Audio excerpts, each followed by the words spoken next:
Welcome back to Zeno Page Builder. Today we are going to learn how to use the product description element. The product description element is a mini element which shows the description for a product on the page.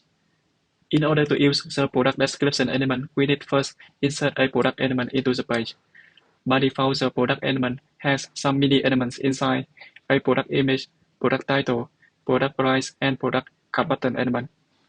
Let me insert a product description element into the product and choose a product to show. It looks like this.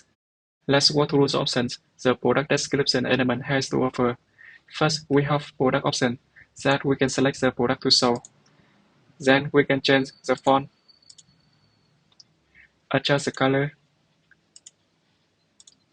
font size, line height, letter spacing, word spacing. We can align the element to the left, to center, to the right, or justify. We can transform the description to uppercase, lowercase, or capitalize.